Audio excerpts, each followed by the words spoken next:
The detail that stayed with me in this story was not the graduation stage, the applause, or even the word friend. It was the small square of pale wood on a jeweler's counter the next morning, and the quiet sound a ring made when it was placed back into the slot where it had waited before anyone attached a future to it. You're watching Diary of Owen. Let's go back to the afternoon when that future began to come apart. The sunlight inside Bellwether Hall had a hard, white quality that made every surface look recently polished. It came through 12 narrow windows high above the eastern balcony and struck the rows of folding chairs at an angle, flashing against watch faces, phone screens, and the gold tassels hanging from black graduation caps. At 2:18 p.m., I was standing beside seat G-41 with a paper cup of coffee cooling between my hands. The coffee had come from a kiosk in the lobby. It cost $4.75, and the lid had been pressed on crookedly, so a thin brown line kept collecting beneath the rim. I noticed it because noticing small failures was what I did for a living. I was a forensic structural engineer. Most people called me after a ceiling had sagged, a retaining wall had shifted, or a contractor had discovered a crack that should not have been there. My job was rarely to admire what had been built. My job was to determine what had failed, when it had begun failing, and whether the signs had been visible before anyone admitted there was a problem. That afternoon, I was not thinking about failure. I was thinking about the ring on my fiancée's left hand. Her name was Elise Marrow. She was 29, 6 months younger than me, and 3 hours away from receiving a master's degree in public administration from Leiden State University. We had been together for 4 years and engaged for 11 months. I had proposed on a cold Tuesday evening in October beside the pedestrian bridge at Calder Reservoir. There had been no photographer, no family hiding nearby, and no restaurant reservation waiting afterward.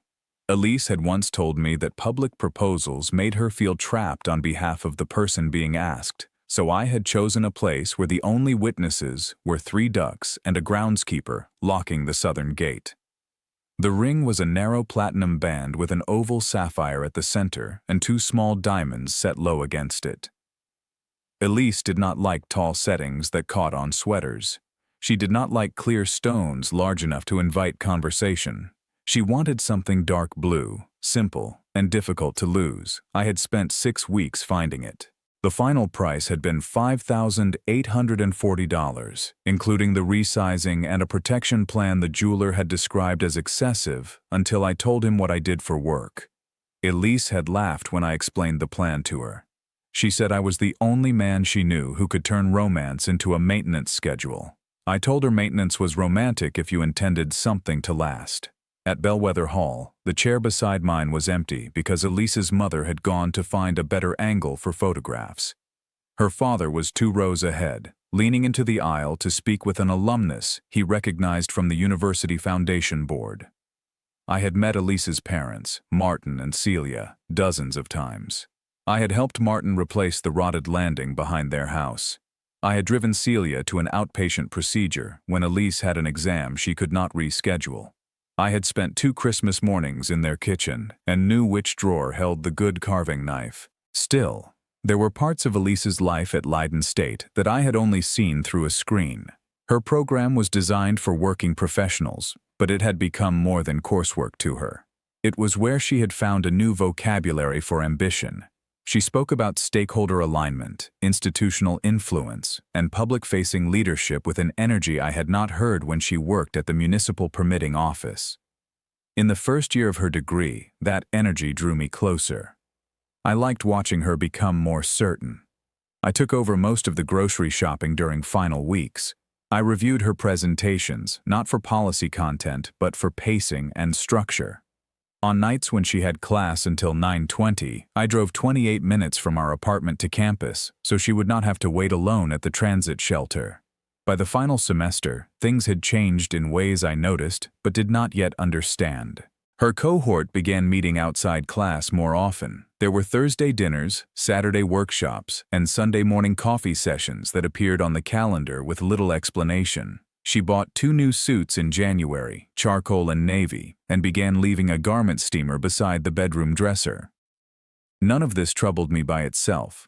People changed when they moved towards something. I believe that was the point. The part I had not accounted for was that sometimes a person did not only move toward a new life. Sometimes they quietly edited the old one so it would not be visible when they arrived. At 2:31 p.m., the processional music began. The graduates entered through the rear doors in 2 lines, their gowns brushing against the metal chair legs. Families rose around me. Phones lifted into the air. Someone behind me shouted a name before the first row had reached the center aisle. I saw Elise 3 minutes later. She was between a man named Trevor and a woman named Sadie, both from her capstone group. Her hair was pinned beneath her cap, and the sapphire ring caught the light when she lifted one hand to adjust the tassel near her cheek. She saw her parents first. Then she saw me. Her expression changed, but only for a second. It was not displeasure. It was closer to surprise, which made no sense because she knew where I would be sitting. I had texted her a photograph of the seat marker at 1:52. Then she smiled. It was a small smile, carefully contained, and she gave me a quick wave before turning toward the stage. I waved back. The ceremony lasted 1 hour and 47 minutes. I remember the exact duration because the university clock above the west exit showed 2:31 when the first graduate entered and 4:18 when the provost asked the class to stand. Elise crossed the stage at 3:42. Her name was read clearly. She shook 3 hands, accepted the diploma cover, and paused at the painted mark where the official photographer had told the graduates to stop. I clapped until my palms hurt. Martin stood and shouted that she had done it. Celia cried into a folded tissue and kept recording even after Elise had moved out of frame. I felt proud of her in a way that was physical. It pressed upward beneath my ribs. I knew what the degree had cost her. I knew about the nights she had fallen asleep with articles open across the bed. I knew how often she had questioned whether she belonged among classmates who already held titles like deputy director and policy advisor. I knew she had rewritten her final capstone recommendation 23 times because the first 22 versions had not sounded decisive enough. I had watched the work gather inside her. When she crossed the stage, I believed I was watching our life move forward. We had a wedding date 7 months away, April 12th.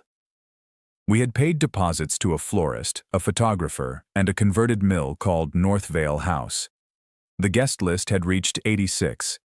Elise had chosen linen napkins the color of Riverstone.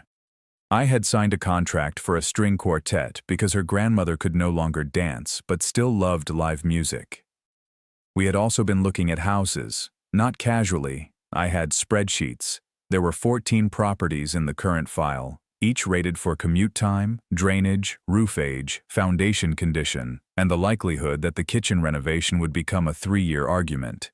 2 days before graduation, I had received a call from the agent representing a small brick house on Haverly Lane. The owners had accepted another offer, but the financing looked unstable. She wanted to know whether we were still interested if the house returned to market. I had not told Elise. I planned to tell her over dinner after graduation, once the attention and photographs were over. I had imagined putting the listing on my phone between us and saying that perhaps the weekend after next, we could walk through it again.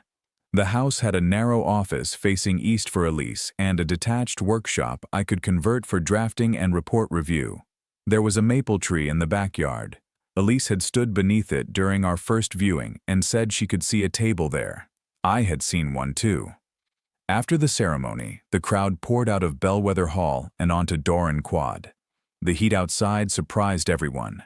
It was May 24th, but the temperature had climbed to 87 degrees, and the black gowns held warmth like roofing membrane. Families gathered near banners marked with the names of the university's schools. Graduates unzipped their gowns. Champagne corks snapped from somewhere near the fountain. The lawn became a moving wall of flowers, balloons, and people trying to organize photographs. I found Celia near the stone steps. She handed me her phone and asked me to take a picture of her and Martin beneath the public affairs banner. I did, then another in portrait mode because Martin had blinked. Elise was 30 feet away with her cohort. She had removed her cap and was laughing at something Trevor said. The ring was still on her hand. I waited. There is a kind of waiting that feels generous while you are doing it. You tell yourself the other person has earned the center of the moment, so you remain at the edge without complaint.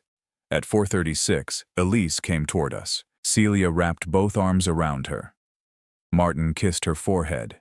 I stayed back until they released her, then stepped forward with the bouquet I had been carrying since before the ceremony.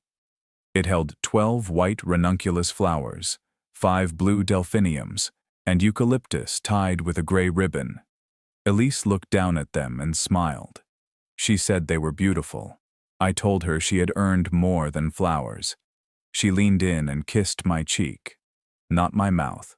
The gesture was quick enough that I only registered it after she had turned to hug someone else. Her capstone advisor arrived, followed by 2 administrators and a tall woman in a cream suit whom I recognized from photographs as the city manager of Alderwick. Elise had applied for a fellowship in her office. The next 10 minutes moved quickly. Introductions passed around the circle. People changed positions. Celia asked for photographs. Martin mentioned that I had kept Elise fed during the final semester, which made the advisor laugh and say every graduate needed an emergency support team. Then the woman in the cream suit looked toward me. She asked Elise who I was. It was an ordinary question. I had one hand in my pocket, and the bouquet ribbon looped around the other. My tie had shifted slightly in the heat. I remember straightening it while Elise answered. She said, "This is Daniel. He's a friend of mine." The sentence did not arrive with emphasis. That was what made it so clean. She did not stumble over it. She did not glance toward me for permission. She did not say close friend, old friend, family friend, or my friend Daniel who has been helping me through school. She said I was a friend. The woman in the cream suit smiled and extended her hand. I shook it. She said it was nice to meet me. I said the same. Around us, nothing changed. Martin was looking at a message on his phone. Celia was adjusting the flowers in Elise's arms. Trevor had begun telling the advisor about a restaurant reservation. A child nearby dropped a metallic balloon, and several people watched it rise above the library roof. I looked at Elise's left hand. The sapphire ring was gone. There was a faint indentation around the base of her finger, where it had been during the ceremony. I felt one hard movement in my chest. Then another. My first thought was not that she had betrayed me. My first thought was that I had misunderstood the timeline. Perhaps she had removed the ring because her fingers were swollen from the heat. Perhaps she had put it in her purse before handling the flowers. Perhaps friend was a clumsy word chosen because she did not want to explain an engagement in the middle of a professional introduction. The mind is very efficient at building temporary supports around facts it is not ready to carry. In my work, we called it shoring. When a damaged structure could not safely bear its own load, we installed something temporary beneath it. Steel posts, timber cribbing, braced frames. Shoring did not repair the failure. It simply prevented immediate collapse. Standing on Doran Quad, I built explanations beneath Elise's sentence because I needed the moment to remain upright. I smiled when the advisor included me in a photograph. I held Celia's purse while she fixed Elise's gown. I took 17 pictures on 3 different phones. At 4:58, Elise said she needed to join her classmates for a group photograph near Merritt Library. I told her I would wait with her parents. She looked relieved. That was the first sign I allowed myself to trust. Not the missing ring, not the word friend. The relief. It appeared across her face for less than a second, softening her mouth and lowering her shoulders. It was the expression of someone whose complication had just agreed to remain out of sight. She walked away with the bouquet in one arm. At 29, I had investigated 7 partial building collapses, 2 balcony failures, 1 warehouse roof buckle, and more foundation claims than I could count without opening an archive. Every investigation began with visible damage, a crack, a deflection, a door that would no longer close. But the visible damage was never the beginning. The beginning was usually months or years earlier. Water entering through an unsealed joint, rebar placed too close to the surface, a beam cut for ductwork, A soil report ignored because the correction would cost too much. By the time the crack appeared, the story had already been underway. I began looking backward. 3 weeks before graduation, Elise had asked me not to attend a reception hosted by her program director. She said it was really only for students and faculty, though the invitation had included partners. 2 weeks before that, she had changed the photograph on her professional networking profile. The old picture showed her sitting at our kitchen table with the corner of my shoulder visible beside her. The new picture was a formal headshot taken on campus. 6 weeks earlier, she had stopped wearing the ring to evening seminars. She told me it snagged the lining of her gloves when she rode her bicycle. I had accepted that explanation, even though she had driven to class through most of March. There were more. Small things. Individually harmless. Together, load-bearing. At 5:14, Martin asked whether I was all right. I told him the heat was getting to me. He offered me a bottle of water from a canvas bag. I drank half of it and watched Elise across the lawn. She was standing with 11 classmates. They had thrown their caps into the air on the photographer's count, then spent several minutes collecting the correct ones. A man I did not know approached her. He wore a pale blue shirt with the sleeves folded twice and sunglasses hanging from the collar. He looked about 35. Elise touched his arm when she greeted him.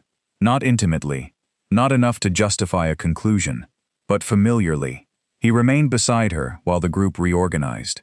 At 5:22, she introduced him to Trevor. At 5:24, he handed her a small wrapped box. At 5:25, she hugged him. I did not feel anger. Anger would have been simpler. What I felt was embarrassment without an audience. It was the awareness that everyone in a room might understand my position before I did. Celia followed my gaze and said the man was Adrian Bell, an assistant director from the Alderwick City office. She had heard Elise mention him several times. I said I remembered the name. I did. Adrian had reviewed Elise's fellowship application. He had also attended 2 of the Thursday dinners and 1 weekend conference in Harrow Glen. In February, Elise came home from that conference at 10:40 on a Sunday night. She placed her suitcase beside the washing machine and told me she was too tired to unpack. At 2:15 the following morning, I woke and found her sitting in the living room with her phone lighting her face. She said she was answering a message from Sadie about their presentation.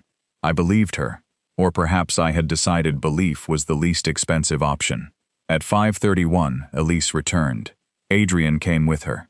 She introduced him to her parents as someone from the fellowship office who had been enormously helpful. Then she turned toward me. For one moment, I thought she might correct what she had said before. She did not introduce me at all. Adrian offered his hand and said he had heard a lot about the support system that got Elise through the program. I shook his hand. I said she had done the work. He smiled and said that was what she always told people. There was nothing hostile in him. That mattered.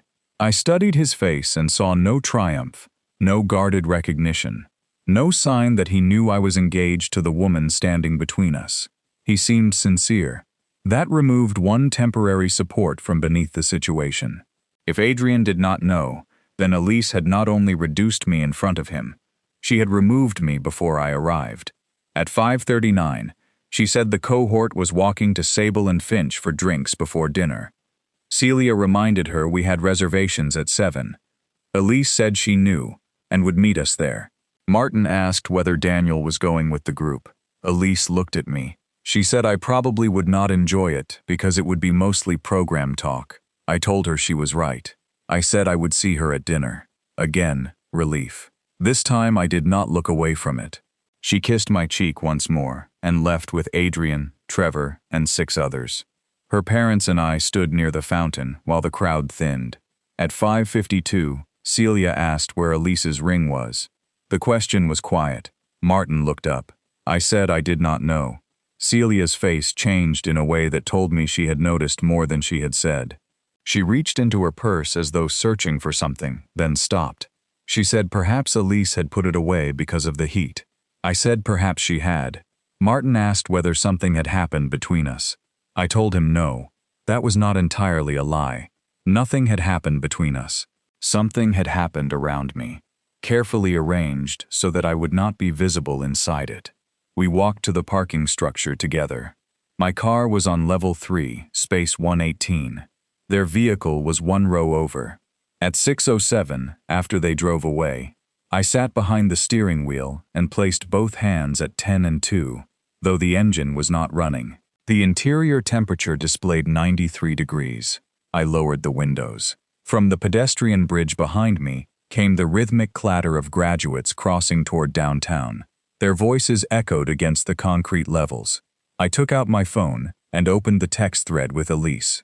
The most recent message from her had arrived at 1:56. She had written that she was about to line up and loved me. I had replied that I loved her too, and would be in G41. I scrolled upward. There was nothing dramatic. Groceries, schedules, a photograph of a damaged cabinet hinge, a reminder to call the florist. Her asking whether I could pick up her navy suit from the cleaner. Me asking whether she wanted salmon or pasta. A relationship can look healthy in messages because logistics produce evidence of contact without requiring evidence of intimacy. I opened her public professional profile. Her relationship status was not listed. It never had been. There were photographs from the previous year. Panels, seminars, volunteer events, dinners. I appeared in none of them. Then I found a graduation post uploaded at 4:51. It contained 6 photographs. In the 4th, Elise stood with her parents. I had taken it. The caption thanked her cohort, faculty, family, mentors, and the friends who had supported her. Friends, plural, broad enough to include me without naming what I was. I locked the phone. At 6:18, I started the car and drove home. Our apartment was 11 miles from campus, in a brick building called Denslow Court. We had lived there for 2 years and 4 months. When I entered at 6:44, the air conditioner was running, and the living room felt almost cold against my skin. Elise's gray cardigan hung over the back of the sofa. Her running shoes were beneath the entry bench, toes pointed toward the door. I stood in the kitchen for several minutes. Then I opened the refrigerator and looked at the bottle of champagne I had bought 3 days earlier. The label was cream, with dark green lettering. I had placed it on the second shelf beside a bowl of lemons. I closed the refrigerator. At 6:58, Celia texted to ask whether I had left campus. I said I was home and would meet them at the restaurant. She replied after a minute. She said, "Daniel, you do not have to pretend with us." I read the sentence twice. Then I wrote that I was not ready to decide what I had seen. That was the truth. A forensic investigation fails when the engineer begins with a preferred conclusion. You document first. You separate observation from interpretation. You identify what is known, what is assumed, and what remains unsupported. Known. Elise had introduced me as a friend. Known. She had removed her engagement ring.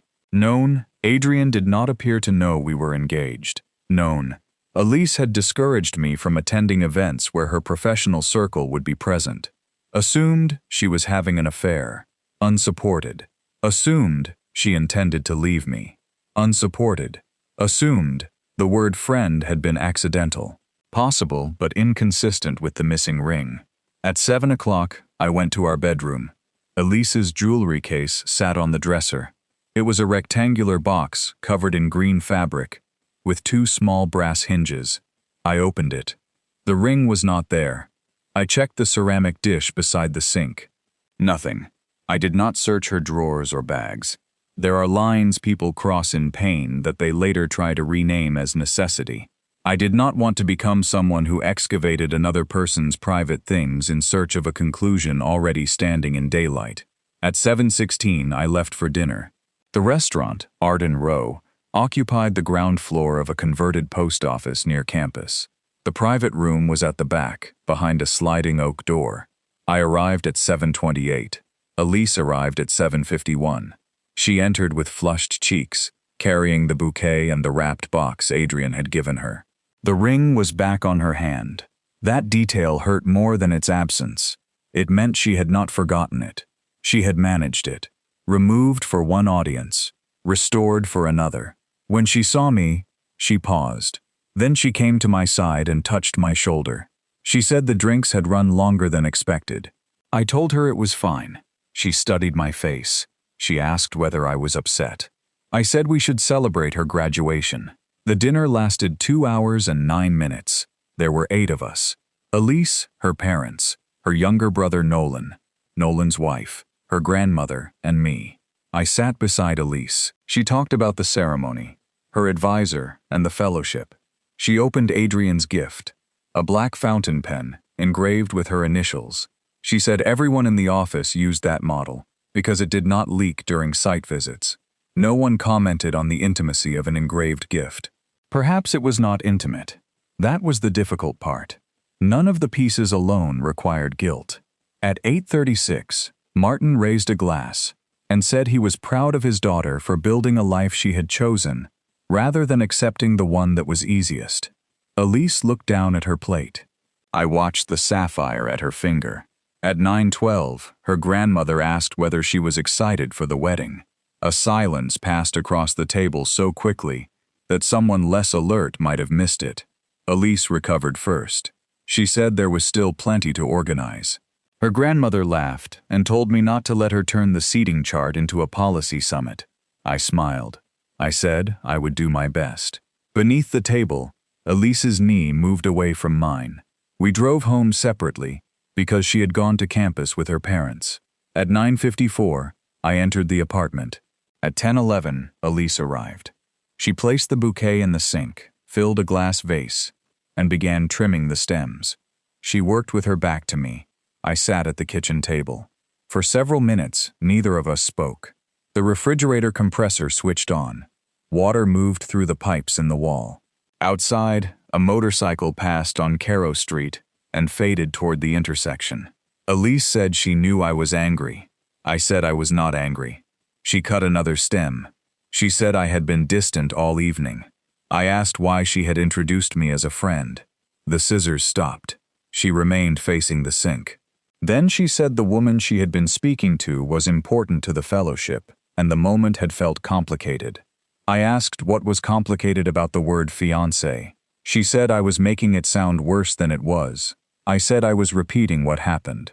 She placed the scissors on the counter. Her shoulders rose and fell once. She told me that her professional life was finally gaining momentum. She said people in senior positions sometimes made assumptions about women who were engaged or planning families. She did not want to be seen as someone whose priorities would shift immediately after hiring. I listened.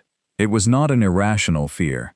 I knew women who had been treated differently after mentioning pregnancy, marriage, or caregiving responsibilities. I knew ambition was judged through a narrower opening for Elise than it was for many of the men in her program. But the explanation did not account for everything. I asked why she had removed the ring. She looked at her hand. She said she had taken it off because the weather was hot and her fingers were swelling.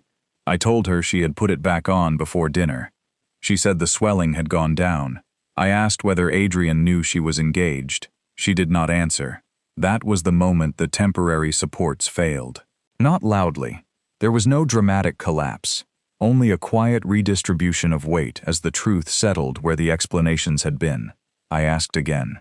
She said she did not know what Adrian believed. I told her that was not what I had asked. She leaned against the counter. Then she said no. Adrian did not know. I nodded. My hands were resting on the table. I noticed a pale semicircle on my right thumbnail, where I had struck it with a hammer 3 weeks earlier, while repairing the balcony planter. I focused on it.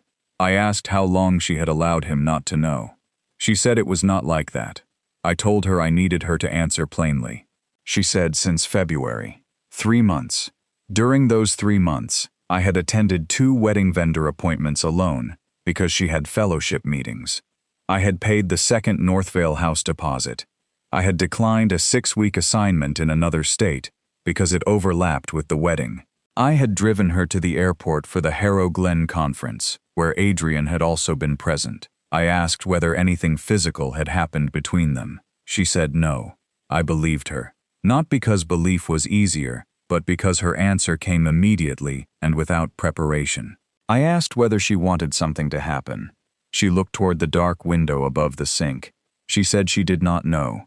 The words were soft, human, more painful because they did not sound cruel. I asked whether she had feelings for him. She said she liked who she was around him. I said I understood. She shook her head and said I did not. Then she tried to explain. Around Adrian and the people from the program, she felt ambitious, capable, and unencumbered. She said she was not only someone planning meals, comparing mortgage rates, and choosing wedding linens.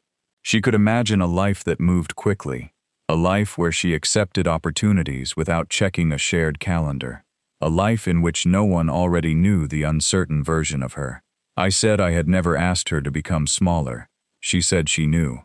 I asked whether I had ever asked her to decline an opportunity. She said no. I asked whether I had discouraged the fellowship. She said no. I asked whether she understood that hiding me was not the same as freeing herself from my expectations. She pressed her fingertips against her forehead. She said she had not known how to explain the feeling without hurting me. I told her the explanation had not prevented that. She began to cry. Quietly at first. I did not move toward her. That remains difficult to admit. For 4 years, her tears had created an immediate response in me. I brought water. I crossed rooms. I placed my hand between her shoulder blades. I tried to locate the source and reduce the load. That night, I stayed seated, because I understood that comforting her would put me back into the role she had concealed when it became inconvenient. She wiped her face with the side of her wrist. She said she loved me. I said I believed she did. She looked at me then. I told her love was not the part I doubted. I doubted whether she respected the life we had built enough to name it when a different audience entered the room. She said she had panicked. I said panic was brief. This had lasted since February. She sat across from me. The engagement ring remained on her finger between us. At 10:43, she said something I would remember more clearly than the introduction itself. She said, "I wanted one day where I could just be myself, without being defined by us." I considered the sentence. Then I asked whether she believed being my fiancé prevented her from being herself. She said not exactly. I told her exactly was the part that mattered. She looked down. Neither of us spoke for nearly a minute. I could hear the wall clock in the living room, though I had never noticed its mechanism from the kitchen before. She finally said she needed time. I asked what she needed time to decide. She said whether she was ready to get married. There it was. Not an affair, not a secret plan to leave. Something less sensational and more complete. She had accepted a ring before she was ready to be known as the person wearing it. I stood. She asked where I was going. I told her I was going to sleep in the spare room. She said she did not want the conversation to end like that. I said it was not ending. I simply had enough information for one night. The spare room held a narrow bed, 2 bookcases, and the folding drafting table I used when I worked from home. Elise had stored 3 boxes of wedding decorations beneath the window. I changed into an old t-shirt and lay on top of the blanket. At 11:06, she knocked. I told her she could come in. She stood in the doorway and asked whether I still loved her. I said yes. She asked whether I wanted to end the engagement. I told her I would answer in the morning. She said that sounded cold. I said it was the opposite. I cared too much about what came next to answer while we were both frightened. She nodded. Before leaving, she removed the ring. She placed it on the edge of the drafting table. The platinum made a light clicking sound against the wood. Then she closed the door. I did not sleep. At 12:14, I turned on the small desk lamp and opened my laptop. I did not look through Elise's accounts. I did not search Adrian's name. I opened the folder containing our wedding contracts. Northvale House, the photographer, the florist, the quartet, the caterer. The total amount already paid was $18,400. Some deposits were refundable within specific windows. Others were not. I created a table with 5 columns. Vendor, deposit, cancellation deadline, refundable amount, action required. It may sound clinical, but numbers gave pain an edge I could hold. At 1:03, I opened the Haverly Lane property file. The house photographs appeared on the screen. Brick exterior, narrow kitchen, maple tree. I moved the folder into an archive. At 1:22, I drafted an email to the real estate agent, thanking her and withdrawing our interest. I did not send it. At 1:39, I looked at the ring on the drafting table. Elise had worn it almost every day for 11 months. There were microscopic scratches along the underside of the band. A faint residue from hand lotion had collected near one of the diamond settings. The sapphire looked nearly black beneath the desk lamp. I remembered the night I proposed. The temperature had been 43 degrees. Elise's hands were cold, and I had struggled to slide the ring over her knuckle. Afterward, she held it toward the reservoir lights and said it looked like a piece of midnight. I had thought the difficult part was asking. I understood then that asking was easy. The difficult part was living in a way that continued to answer. At 2:08, I made tea. At 2:31, I returned to the spare room and began writing down what I knew. Not about the graduation, about the relationship. I wrote that Elise had supported me through the most difficult investigation of my career, a parking structure failure where one man died before the building could be evacuated. For 3 months afterward, I woke at night, hearing concrete strike concrete.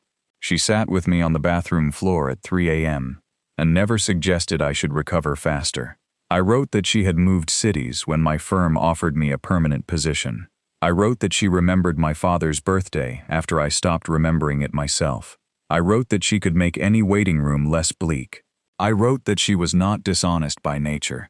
Then I wrote that she had hidden our engagement for 3 months, because the version of herself she wanted to become felt incompatible with being publicly connected to me.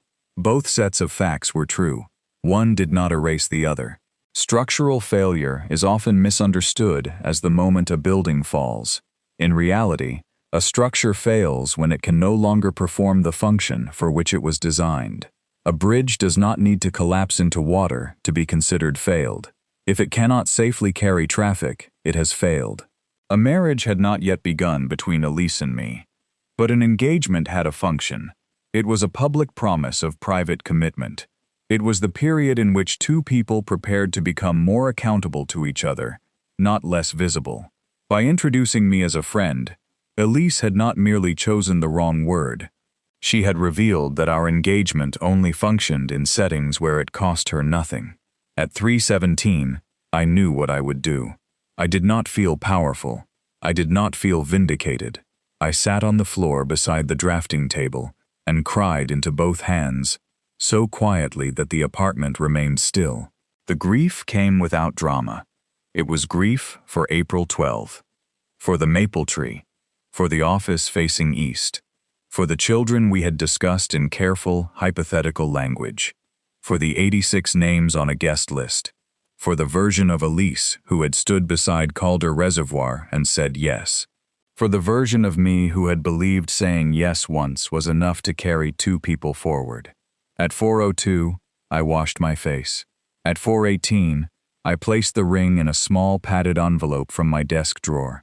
I wrote nothing on it. At 5:30, dawn began to lighten the edges of the blinds. I heard Elise moving in the bedroom around 6. At 6:17, she knocked again. This time she was dressed in gray sweatpants and the university t-shirt she had worn under her gown. Her eyes were swollen. She looked at the empty drafting table, then at me. She asked what I had decided. I told her I had decided not to marry someone who needed to hide me in order to recognize herself. She closed her eyes. I said it calmly because calm was the only way I could say it without turning pain into punishment.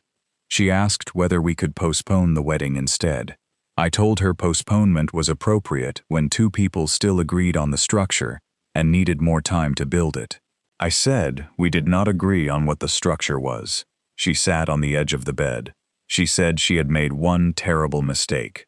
I told her she had made a series of choices over 3 months, but I was not interested in prosecuting them. She asked whether there was anything she could say. I said no sentence spoken that morning could make the previous afternoon untrue. She began crying again. I sat beside her, leaving several inches between us. She said she never meant to lose me. I told her I knew. She said that somehow made it worse. I agreed. At 6:41, she asked what would happen next. I told her I would stay with my brother for a few nights. We would review the lease, the wedding contracts, and the shared expenses after we had both slept. She asked whether I wanted her to move out. I said we would decide fairly. She asked about the ring. I touched the envelope in my pocket. I told her I was returning it to the jeweler. She looked surprised. She said it had been a gift. I told her it had been given as part of a promise we were no longer making. She said I could sell it. I said I did not want to. The ring had never been an investment. It had been evidence of an intention. Without the intention, I did not want to calculate its resale value or keep it in a drawer as a preserved injury. She reached for my hand. I let her hold it. For 4 minutes, we sat that way. There was no hatred between us. That was almost harder. At 6:49, she said she was sorry she had called me her friend. I told her I had been her friend. I had been that before I became anything else. Then I said I could not return to being only that, simply because it was the version of me she had found easiest to present. She nodded. I stood and packed a small bag, 2 shirts, a pair of jeans, work clothes, toothbrush, laptop, inspection boots. At 7:12, I placed the Haverly Lane folder in the recycling bin. At 7:18, I sent the email withdrawing our interest in the house. At 7:23, I left Denslow Court. The jeweler opened at 9. It was called Valen and Moss, though neither Valen nor Moss had worked there in decades. The shop occupied a narrow space between a tailor and a bakery on Larkspur Avenue. I arrived at 8:34 and parked across the street. Rain had begun during the drive, light enough that it only darkened the pavement without forming puddles. I sat in the car with the padded envelope on the passenger seat. At 8:47, my phone rang. It was Elise. I watched her name appear until the call ended. A message followed. She asked me not to return the ring yet. She said the finality frightened her. I read the message. Then I placed the phone face down. Finality frightened me too. But fear was not always a warning to stop. Sometimes it was the body recognizing that a decision could no longer be stored in language. It was about to become physical. At 8:58, a woman unlocked the shop from inside and turned the sign to open. I waited another minute. Then I crossed the street. A small brass bell sounded when I entered. The store looked exactly as it had 11 months earlier. Pale wooden display cases, gray carpet, 3 pendant lights suspended above the central counter. The woman behind the counter was named Mara. She had helped me choose the ring. She recognized me after a moment. Her expression brightened, then changed when she saw the envelope. I placed it on the glass between us. I said the engagement had ended and asked what my options were. Mara did not offer sympathy in the automatic way people sometimes do. She opened the envelope carefully, removed the ring, and examined it beneath a small magnifying lamp. She said the sapphire was undamaged. The band had ordinary wear. Because the ring had been custom-sized and worn for nearly a year, the store could not provide a full refund. I said I understood. She explained that they could buy it back for store credit equal to 40% of the original purchase price, remove the stones and return them to me, or place the ring on consignment. I looked down at it. Under the bright lamp, the sapphire was blue again. Not black, not midnight, only blue. I asked whether they still carried the same setting. Mara checked the inventory system. She said no, but they kept archival trays for discontinued pieces. She disappeared through a door behind the counter and returned carrying a flat wooden tray divided into narrow padded slots. One slot was empty. She placed the ring inside it. The fit was exact. That was the sound Owen mentioned at the beginning. A small click, metal against wood, nothing dramatic. The ring returned to the shape that had held it before I imagined it on Elise's hand. Mara said I did not have to decide immediately. I asked whether she could keep it on consignment. She said yes. She printed a form. The proposed price was $4,200.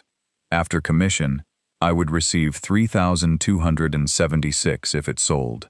I signed at 9:18. She gave me a copy of the agreement in a cream envelope. Before closing the tray, she asked whether I wanted a moment. I said no. Then I corrected myself. I said yes, but not because I was reconsidering. I placed one finger against the sapphire. It was cool beneath the glass-smooth surface. I remembered Elise at the reservoir. I remembered her hand in mine 6 hours earlier. I remembered her crossing the graduation stage while the ring flashed beneath the lights. Then I lifted my finger. Mara closed the tray. At 9:24, I stepped outside. The rain had become steadier. People hurried beneath umbrellas toward the cafe at the end of the block. A delivery driver rolled 2 metal racks into the bakery. Somewhere above the storefronts, a window opened and then shut. My phone held 3 messages from Elise. The first asked whether I had returned it. The second said she was sorry. The third said she wished she could take back the word friend. I stood beneath the jeweler's awning and wrote one reply. I said, "I know." Then I put the phone in my pocket. My brother lived 20 minutes away in a townhouse near the rail yard. I drove there with the windshield wipers moving at their lowest setting. For the first 10 minutes, I felt nothing. Then I passed a florist's van with white ranunculus painted along the side, and grief rose so quickly that I had to pull into the parking lot of a closed hardware store. I turned off the engine. Rain tapped against the roof. I leaned forward until my forehead rested against the steering wheel. There was no satisfaction in what I had done. Returning the ring did not return the 11 months. It did not reimburse hope. It did not make Elise a villain or me a winner. It simply made the visible fact match the private one. We were no longer engaged. At 9:53, I started the car again. My brother opened his front door before I reached it. Celia had called him. He did not ask for details. He took my bag, placed it beside the stairs, and started making coffee. His kitchen faced a narrow yard where rainwater gathered along the fence. I sat at the table and watched drops slide down the window. At 10:17, my phone rang once more. This time I answered. Elise was quiet. Then she asked whether the ring was gone. I said it was on consignment. She breathed in sharply. She asked how I could decide so quickly after 4 years. I told her I had not decided after 4 years. I had decided after 3 months, during which she had already been living as though the engagement was negotiable depending on who stood in front of her. She said she had been confused. I said I understood. She asked whether understanding meant nothing. I told her it meant I did not hate her. It did not mean I could marry her. She began to say my name, then stopped. I could hear the apartment around her, the faint hum of the refrigerator, the clock in the living room. The same sounds I had heard the night before. She said she did not know who she was without us. I looked through my brother's kitchen window at rain collecting on the fence rail. I told her that was something she deserved the chance to discover honestly. Then she asked the question I think she had been trying not to ask. She asked whether I would wait. I said no, not sharply. Not to punish her. I said no because waiting would turn my life into a hallway outside a room where she decided whether I was part of the future she wanted people to see. She cried. I closed my eyes. I wanted to rescue her from the pain of hearing it. I wanted to tell her perhaps, later, someday. But false hope is only delay disguised as kindness. So I remained quiet. After a while, she said she was sorry again. I said I knew. We ended the call at 10:29. The days that followed were practical. Practicality was a mercy. On Monday, I contacted the wedding vendors. The florist returned half the deposit. The photographer kept $800 but released the date. Northvale House refunded 30% because the cancellation came more than 6 months before the ceremony. The quartet returned everything except a $200 booking fee. Elise and I divided the losses evenly, though I had paid more initially. She objected. I told her fairness was more important to me than recovering every dollar. We ended the apartment lease at the close of July. She moved first, into a studio near Alderwick. I took a smaller apartment near my office, with windows facing north. Adrian learned about the engagement from someone else in the cohort 2 days after graduation. Elise told me this during our final conversation at Denslow Court. He had been embarrassed. He had also withdrawn from any personal contact beyond the fellowship process. Not because I asked him to. I never spoke with him again. Elise received the fellowship. She deserved it. That was not sarcasm. She had worked hard, and her professional ability had never been the part in question. 3 months after the graduation, I received an email from Valen and Moss. The ring had sold. I was in a parking garage beneath a courthouse when the notification appeared. I had spent the morning documenting a cracked transfer beam on level 2. The buyer had paid the full consignment price. My portion would be deposited within 5 business days. I stood beside a concrete column marked C17 and read the email once. Then I put the phone away and returned to work. That evening, I transferred half the money into the account Elise and I had used for wedding expenses. The account remained open only because one final refund was still pending. I included a note stating that the ring had sold and the proceeds had been divided. She responded the next morning. She said I had not needed to do that. I replied that I knew. There were no more messages for 7 months. In April, on the date our wedding would have taken place, I woke at 6:12 to sunlight crossing the bedroom wall of my new apartment. I had expected the day to feel ceremonial in its sadness. Instead, it felt like a Saturday. I made coffee. I went for a run along the canal. At 10:30, I drove to inspect a small house outside the city. It was not on Haverly Lane. There was no maple tree. The foundation was sound. The roof had 8 useful years left, and the kitchen needed more work than the listing admitted. The real estate agent watched me measure a diagonal crack above the pantry door. She asked whether it was serious. I told her no. It was old settlement, stable and repairable. Some cracks meant a structure was failing. Others were only evidence that it had moved, adjusted, and found a new place to carry its weight. I bought the house 6 weeks later. On the first morning after I moved in, I unpacked a box of office supplies and found the cream envelope from Valen and Moss. Inside was the consignment agreement. The line describing the ring was brief. Platinum engagement ring, oval sapphire, 2 accent diamonds, good condition. I carried the paper to the kitchen.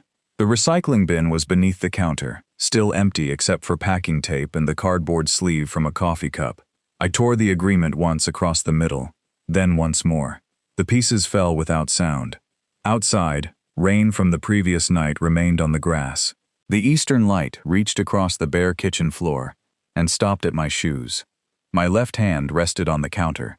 There was no ring in it, no envelope, no house listing chosen by 2 people. Only a set of keys, a chipped blue coffee mug, and the quiet beginning of a morning that no longer needed to be introduced as anything other than mine.